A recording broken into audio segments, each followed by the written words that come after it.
My name's Nadia Marshall, welcome to WARMTH TV. Today I'm going to show you how to make Adzuki bean and pumpkin curry. This is one of my favourites. Many of you may have not cooked with Adzuki beans before. They're lovely little deep red beans that are a little like mini kidney beans.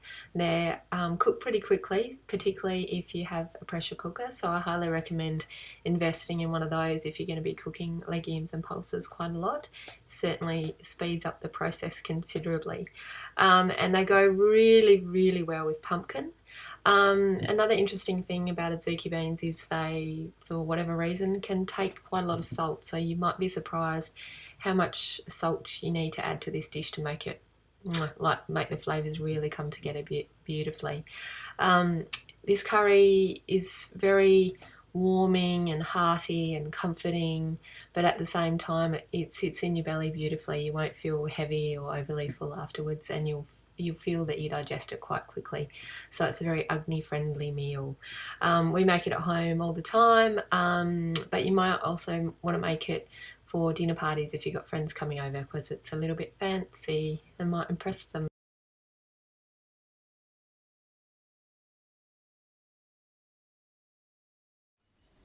So soak your Adzuki beans overnight, then drain the water and pop them in a pot with some fresh water, some ajwain seeds, hing and salt. Then bring the pressure cooker to the boil with the lid on and until it's chugging away, and then we're going to cook it for 20 minutes. And we have our lovely ingredients: the ghee, Adzuki beans, salt, coriander and cumin, hing, turmeric, ajwain seeds, curry leaves or bay leaves, onion, garlic and ginger, some tomato, pumpkin and some lovely silver beet. So there we have it. Now I pre-prepare the tomatoes, the onions, the garlic and the ginger, but we can cut our pumpkins and our spinach while we're cooking everything else. So heating up the ghee in a large pot so we have lots of space for cooking the pumpkin and the spinach in particular until it reduces. Add the curry leaves and then add your chopped onions. It can be a brown onion or a white onion or a red onion.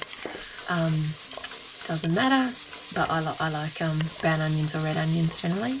Then stir it in and cook them off on a slow heat until they're golden brown. Meanwhile, my beans have actually cooked already because I took a while, so they've been on for 20 minutes. So I turn off the heat, and you can either be brave and let the steam out, or if you're after a less dramatic approach, just keep everything shut down and let it cool down in its own time, and the steam and the pressure will dissipate in its own time. Or you can press, a big button and let the steam out, but for a less dramatic approach, I'm just going to let it cool down. Then you add your garlic and your ginger to your onions. My onions are quite rouge. Then we add our spices, so our turmeric and our ground cumin and coriander, and fry them off just for a few seconds before adding the tomatoes. And then we let our tomatoes cook until they're quite soft. Meanwhile, our Adzuki beans are ready, so I've taken the lid off of the pot, and the cooked Adzukis should look a little bit like this. Nice and soft all the way through with a beautiful gravy. So then when the tomatoes are soft, we add our pumpkins to the pot and stir them around so that the spices and onion are covering the pumpkins. Pop the lid on, turn the heat down and let them cook. If they start to stick to the bottom at all, you can just add a little sprinkle of salt, which will help draw the moisture out of the pumpkins and they'll stop sticking to the bottom.